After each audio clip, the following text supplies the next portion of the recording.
Señor, ahora que vamos a abrir de tu palabra, Señor, que a través de ella, Señor, tú bendigas a tu pueblo, Señor.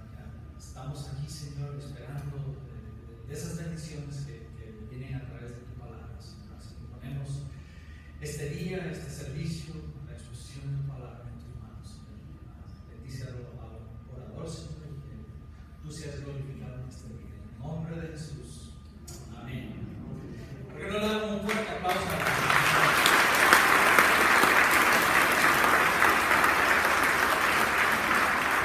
Dios no más asiento.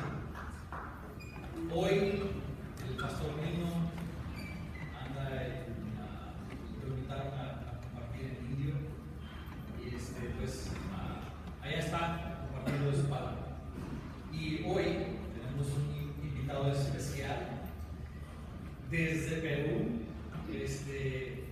Este varón recibió al Señor en el 78 y fue llamado al ministerio.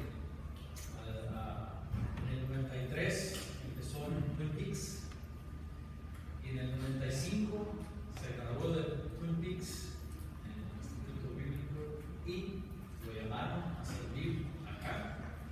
Pero él en su corazón tenía a su pueblo, Sudamérica, Perú, su corazón, y él fue llamado a Perú y se regresó a Perú y hace 20 años estableció la primera iglesia en Perú y ahora disfrutan de 25 iglesias en Perú. Y quién mejor que llamar a nuestro pastor Luis Lucho García.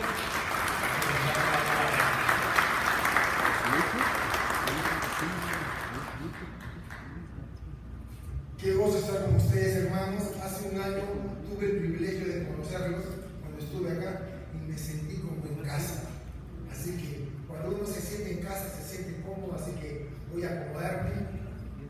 Ya está. Permítanme hacer una pequeña oración antes de empezar. Hoy vamos a estudiar una pequeña carta. Es la carta de Filemón. Filemón se encuentra antes del libro de Hebreos en sus Biblias. Señor, gracias por la oportunidad que nos das de haber separado esta mañana para venir a tu casa. Tú nos conoces, sabes la lucha que tenemos, las dudas. Todo de nosotros, Señor, está descubierto delante de tus ojos y tenemos una profunda necesidad de ti. Y hemos venido, Señor, porque necesitamos de ti. Necesitamos que nos hables, necesitamos que nos orientes, que nos guíes. A veces podemos tomar decisiones, pero no son las correctas. Y como hijos tuyos, queremos caminar en tu perfecta voluntad. Por eso te pedimos, Señor, que el día de hoy traigas una palabra para cada uno de los que estamos acá, que podamos tener la certeza que nos has hablado. En el nombre de Jesús oramos. Amén y amén. Hoy vamos a estudiar el libro de Filemón, un libro pequeño. Si alguien necesita una Biblia, levante su mano, por favor. Ahí los hermanos, si quieren, le van a entregar una Biblia. Filemón, la cartita de Filemón, epístola de Filemón. Filemón es la carta más corta de Pablo en el Nuevo Testamento. Él escribió muchas de las cartas. Esta carta no va dirigida a una iglesia, no va dirigida a una congregación, no va dirigida a un pastor, va dirigida a una persona común y corriente. Esta es una carta personal, es la más personal de las cartas de Pablo. Sin embargo, esta carta abre el corazón. Pablo no está tan preocupado por la doctrina, acá no quiere corregir una enseñanza equivocada. No, acá él pone en práctica la doctrina. No sé, en Perú le llamamos llanta, rueda, ¿cómo le llaman acá? Bueno, es donde la llanta se encuentra con la pista. Es donde la doctrina se vuelve práctico. Así que esta cartita, aunque no es doctrinal, es eminentemente práctica. Y van a ver ustedes, cuando terminemos el día de hoy, algo les va a afectar esta carta, porque la palabra no vuelve vacía. El motivo de la carta encuentra a Pablo en una situación difícil. Él tiene dos amigos queridos, uno de los cuales ha dañado, agraviado, robado, estafado al otro. Y Pablo está dividido entre estos dos amigos. Uno actuó mal y el otro fue la víctima. Uno se aprovechó de la nobleza del otro. Uno confió y fue herido, fue traicionado. ¿Cuántas veces en nuestra vida nos traicionaron? ¿Cuántas veces creímos, abrimos nuestro corazón y nos entregamos por completo para después sentir el puñal de la traición? Así que esta carta nos identifica a todos, porque a lo largo de nuestra vida nosotros hemos herido y nos han herido, hemos dañado y nos han dañado. Así estés en cualquiera de los dos lugares. Esto es lo que Pablo va a hablar ahora. La iglesia en la cual esta carta va dirigida es la iglesia de Colosas. Y junto con la carta a Filemón, Pablo escribe una carta a la iglesia de los colosenses, que se encontraba en la ciudad de Colosas. La iglesia de Colosas, o los colosenses, no fue una iglesia que Pablo fundó. Colosas se encuentra relativamente cerca de Éfeso. Y en Éfeso era donde Pablo alguna vez estuvo ministrando largo tiempo. Probablemente su fundador, Epafras, se convirtió en Éfeso y le pidió a Pablo: Pablo, por favor, tienes que venir conmigo a empezar una iglesia en mi ciudad, Colosas. Como cuando vine a estudiar al colegio bíblico, estuve por muchos años triste porque no me hallaba en ninguna iglesia. Yo tenía una hambre genuina por la palabra, pero visité muchas iglesias y algunas iglesias me obligaban a hacer cosas que yo no estaba de acuerdo. Me decían cómo me tenía que vestir, tenía que ir al servicio con corbata, cosas que yo no entendía y nunca estuve muy cómodo hasta que conocí el movimiento de Calvary Chapel a través del pastor Jeff Johnson de Calvary Chapel Dublin, que fue a Perú e hizo un encuentro en un estadio nacional. Y ahí me encontré con una iglesia, con una enseñanza, con una manera de ser que nunca había experimentado. Y ni bien experimenté mi primer contacto con Calvary Chapel, Capilla Calvario, Cosecha, Horizonte, me sentí en casa. Por eso me vine a Estados Unidos, estudié, me gradué del colegio bíblico y volví a Perú. Quería que alguien llevara a la iglesia a Perú, pero no había nadie. Y eso fue lo que Epafras hizo. No había nadie, así que él fue a Colosas. Y en la ciudad de Colosas empezó la iglesia. Ahora, lo curioso es que la iglesia primitiva se reunía en casas, no se reunía en edificios o templos. Y Filemón, a quien va a dirigir esta carta, era un hombre acomodado, acaudalado, tenía una casa muy grande. Así que cuando Epafras empieza la iglesia, Filemón le dice: hermano Epafras, use mi casa, que mi casa sea la sede donde se reúna la iglesia acá en Colosas. Así que la iglesia de Colosas se reunía en la casa de Filemón. Filemón tuvo un esclavo, y ese esclavo se llamaba Onésimo, y él es la persona en cuestión del problema, la oveja negra. Y Onésimo, su nombre en griego significa útil, pero parecía que su nombre en realidad era inútil, porque le hizo mucho daño a Filemón.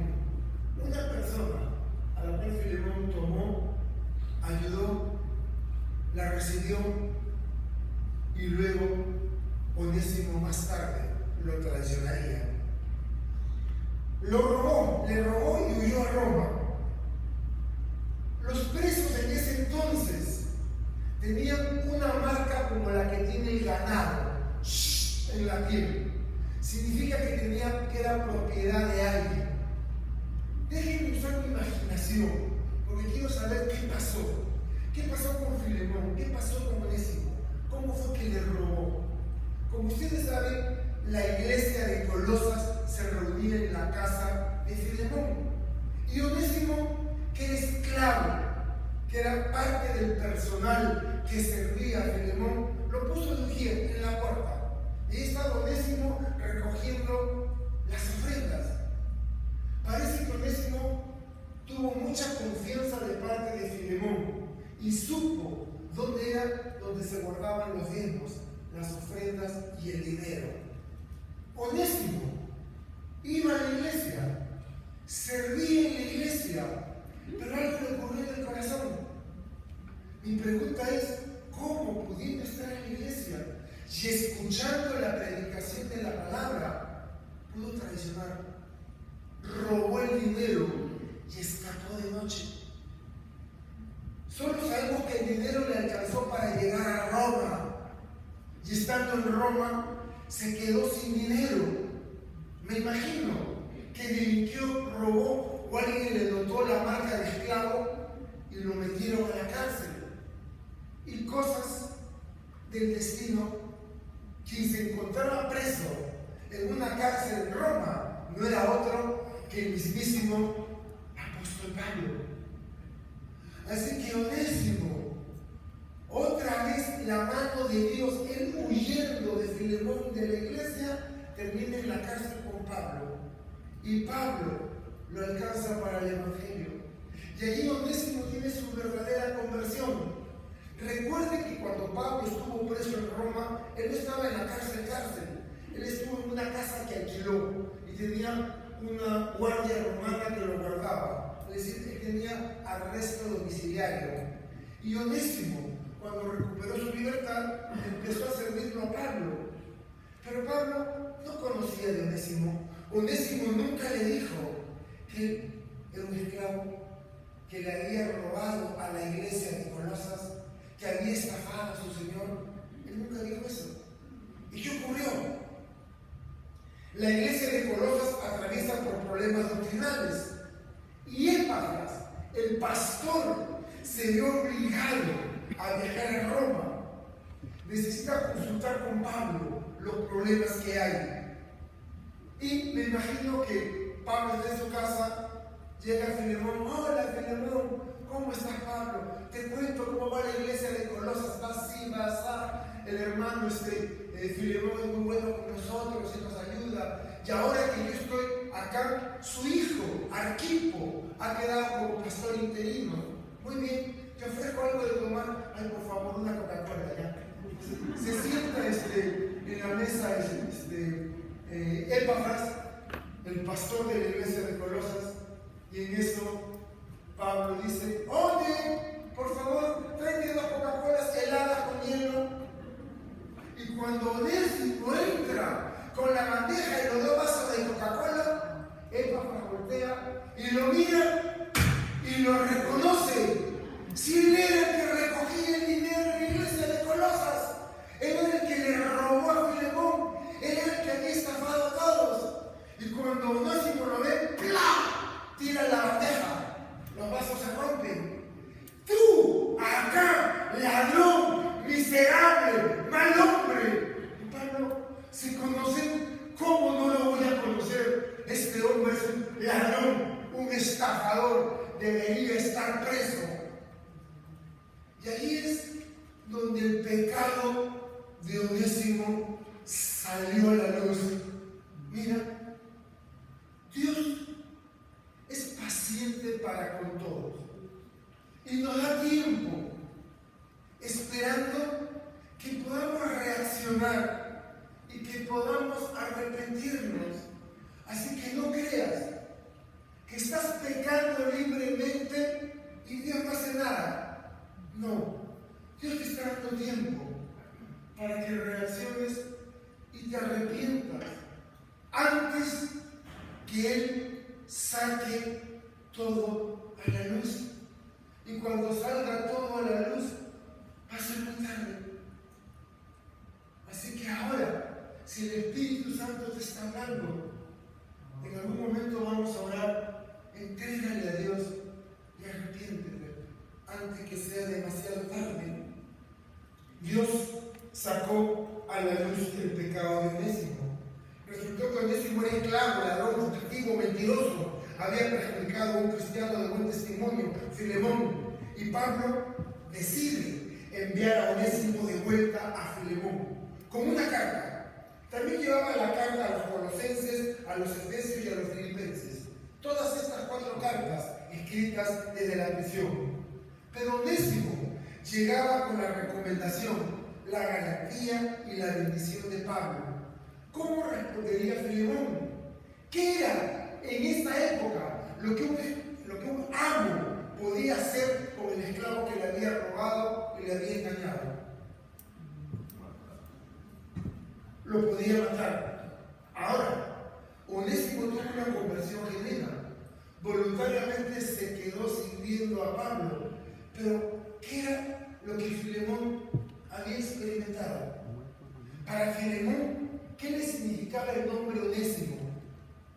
Traición, engaño, robo, daño. Y ahora, el ladrón regresaba como santito. La pregunta es, ¿qué iba a hacer Filemón? Y de esto se trata la carta. La carta la voy a dividir en 3 partes: acción de gracias, intercesión por Onésimo y la confianza de Filemón. Acción de gracias. Acá en la pantalla va a aparecer la versión Reina Valera contemporánea. Yo, Pablo, prisionero de Jesucristo, y el hermano Timoteo, al amado Filemón, colaborador nuestro, a la amada hermana Apia y a Arquipo, nuestro compañero de milicia, y a la iglesia que está en tu casa. Reciban ustedes gracia y paz de Dios nuestro Padre y del Señor Jesucristo. Pablo estaba preso, pero estaba preso por predicar a Jesús. Pero él no se consideraba preso de los romanos. Él lo dice bien claro: Pablo, prisionero de Jesucristo. La carta va dirigida a Filemón, Apia, su esposa, a Arquipo, su hijo. Arquipo está de pastor interino en la ausencia de Epafras, el pastor fundador que está en Roma. Doy gracias a mi Dios siempre que me acuerdo de ti en mis oraciones. Pablo está preso, pero no se queja. No se queja de las circunstancias. Da las gracias. Está agradecido a Dios por Filemón. Eres una persona agradecida. ¿Por qué te quejas? ¿Por qué vives todo el día renegando? Todo el día molesto. O como una señora me decía, yo no sé, a veces mi esposo gruñe más que el perro. ¿Por qué escoges vivir así? Uno decide cómo quiere vivir. ¿Por qué escogiste vivir amargado? ¿Por qué vives así? Tú decides cómo quieres vivir. Hay personas para que le preguntas cómo están, ay, tengo que lavar, hay que limpiarse, no sé qué hacer, me ha pasado esto, me ha pasado el otro. Horrible.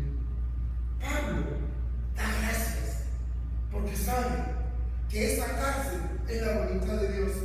¿Sabes que todo lo que ha venido a tu vida Dios lo ha permitido y por una razón?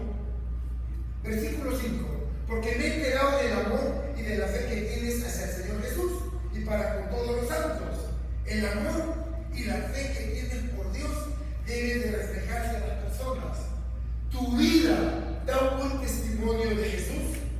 Versículo 6: y pido que la participación de tu fe sea eficaz en el conocimiento de todo el bien que está en ustedes. En una Biblia, la Biblia al día paráfrasis, se lee así: ruego a Dios que al impartir tu fe a otros, ésta se apodere de sus vidas al comprender plenamente que las abundantes cualidades que hay en ti provienen de Jesucristo. En otras palabras, la gente se siente atraído a ti. Tu cristianismo atrae. La gente dice, yo quiero lo que él tiene, yo quiero lo que ella tiene. La palabra participación viene del griego koinonia, que es comunión. Versículo 7. Hermano, tenemos gran gozo y consolación en tu amor, porque por ti han sido reconfortados los corazones de los santos. Noten cómo el amor de Filemón reconforta a los hermanos, cómo Filemón es un buen anfitrión. Filemón es el típico hermano con el cual uno quiere estar cerca, porque su manera de ser y la manera de hablar te ministra y te trae paz.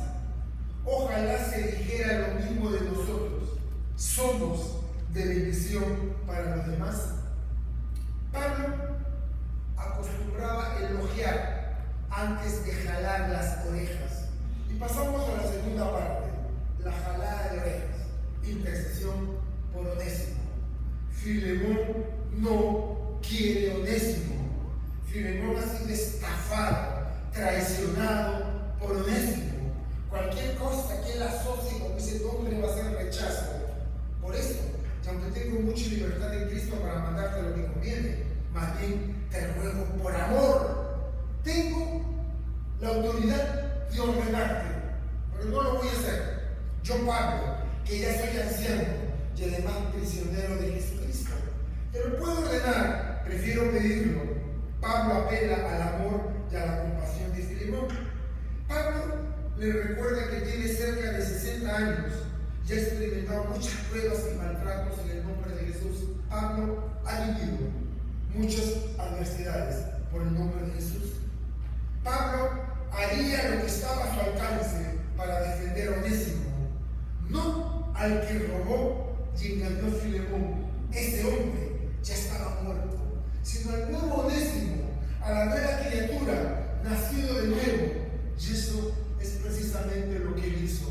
Cuando tú vienes a Jesús y Él toca tu vida, te la cambia y no vuelves a ser el mismo.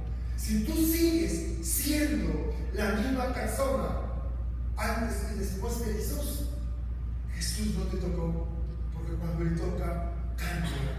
Y hoy día, si quieres, puedes dejarte tocar por Jesús.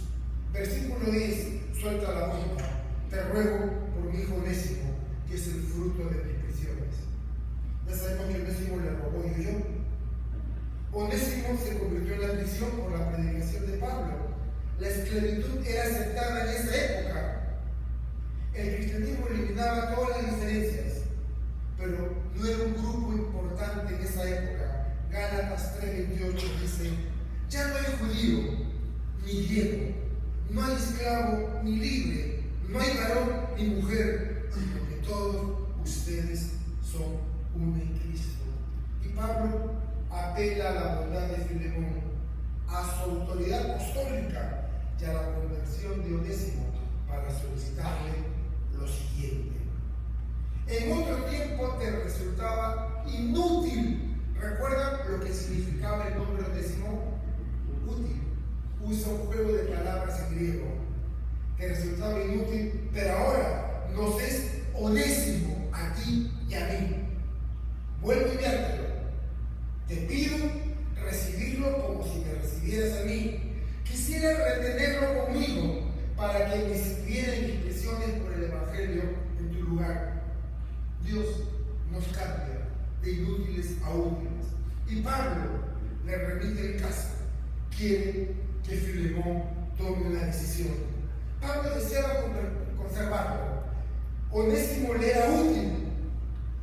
Y como Filemón estaba en deuda con él, probablemente por su salvación, a lo mejor lo devolvía para que pueda servir a Pablo en su lugar.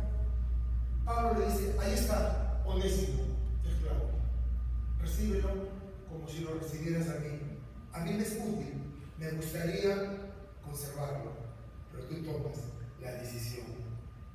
Versículo 14. No he querido hacer nada sin tu consentimiento, para que mi favor no te resulte una imposición, sino que sea un acto voluntario. La pena que le tocaba legalmente a Onésimo era la muerte. Onésimo no quería volver a Colosas. Pablo lo convence y le dice que esto es lo correcto. Restitución. ¿Robaste? ¿Tomaste algo que no era tuyo? ¿Eres creyente? Pues no puedes quedarte tranquilo. Cuando tomaste algo que no era tuyo y ahora eres creyente, tienes que devolverlo, tienes que restituirlo. Si alguna vez tomaste algo que no era tuyo, tienes que devolverlo. Dile a Dios que te dé la capacidad y la fuerza para hacerlo. Haz lo correcto delante de Dios.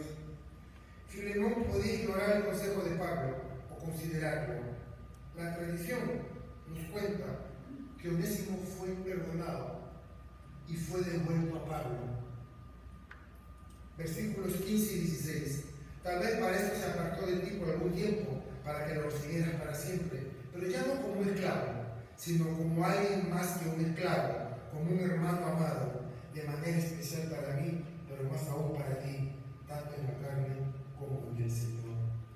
La pérdida económica, el robo, el que Onésimo se haya ido, palidece ante la ganancia inconmensurable de la salvación. El ladrón esclavo viene arrepentido a ponerse en las manos de su amo. Filemón pudo protestar cuando le robaron, siendo él un hijo de Dios. Onésimo hubiera deseado no tener que volver y así no enfrentar su vergüenza y probable sentencia de muerte. Onésimo hizo lo correcto, enfrentó. Creyentes en Jesucristo, no huyas, enfrenta. Muchos de ustedes tienen deudas con personas o con instituciones financieras y quieren hacerle, en Perú decimos el perro muerto, no sé cómo se dice acá en distintos lugares, pero no puedes hacer eso. Da la cara, agarra el teléfono y llama al hermano. Hermano, ¿te acuerdas que hace 8 años me prestaste $5,000 y no te los he pagado hasta ahora? Sí sé que me compré un carro nuevo, sí lo sé, pero quiero dar la cara y quiero pagarte lo que te debo. ¿Me permites financiarlo? Te lo puedo pagar en 10 partes. Da la cara, da la cara. No huyas, da la cara, porque un hijo de Dios siempre hace lo que es correcto. Y es incorrecto tener lo que no es tuyo, porque no lo es. Y si eres un hijo de Dios, el Espíritu Santo te trae convicción. Hermanos, usted no sabe lo que ocurre cuando das la cara avergonzado. No sabe la pena que siento, la vergüenza que siento, lo entristecido que estoy. Pero quiero hacer las cosas bien. Enfréntalo. En el nombre de Jesús, hazlo. Y el tiempo va volando inconmensurablemente, así que seguimos. Si Filemón lo perdonaba, estaría dejando un mal precedente a los esclavos. Ni Filemón ni Onésimo entendieron que la desgracia sería usada por Dios para su bien. Solo vemos una parte del cuadro, pero Dios lo ve todo. No desmayes. Y la última parte, el tiempo no me da, pero ustedes pueden leerlo, lo que ocurre después con Filemón y cómo Pablo termina la carta. Pero quiero decirles algo, hermanos, y quiero que me escuchen. Vivíamos sin Dios y éramos amos de nuestro propio destino. Y la vida que se nos dio, la desperdiciamos, la echamos a perder. Vivimos años sin tener ningún temor por Dios. E hicimos las cosas que creíamos que eran lo mejor para nosotros. Y al hacerlo, trajimos mucha destrucción y daño a muchas personas, incluidos a nosotros mismos. Y Dios nos alcanzó y tocó nuestra vida y le dio sentido. Para mí, uno de los pasajes más hermosos de toda la Biblia lo encuentro en el libro del Génesis, cuando José se da a conocer a sus hermanos. ¿Conocen la historia de José? Fue vendido como esclavo a Egipto. Sus hermanos lo traicionaron, lo engañaron. Él únicamente hizo lo correcto vez tras vez. Y cada vez que hizo lo correcto, lo vendieron como esclavo, lo entregaron a la cárcel. Y era un muchacho que tenía a Dios y no entendía por qué le venía el mal. Hasta cuando vino la gran hambruna, y él fue el instrumento de Dios para traer vida y salvación, no solo a su familia, sino a todo Egipto. Cuando los hermanos vienen, José se les revela. Pero los hermanos nunca se perdonaron el haberlo vendido como esclavo. Y creían que José guardaba resentimiento en su corazón. Y con esto voy a acabar. Cuando el viejo Jacob muere, todos los hijos fueron a enterrarlo a Israel, a la cueva de Macpela, donde se encontraba el resto de la familia enterrada. Al regreso, los hermanos de José estaban convencidos que José les había perdonado la vida y la venganza del daño de destruirlo, porque el viejo Jacob estaba vivo. Pero ahora el viejo había muerto y ahora ellos creían que José iba a tomar ventaja y se iba a vengar. Así que ellos, llorando de rodillas, llegan ante José. Mi papá dijo que no nos haga daño, seremos tus esclavos, por favor, no mates a nuestros hijos. Y José los mira y les dice: ustedes no han entendido nada.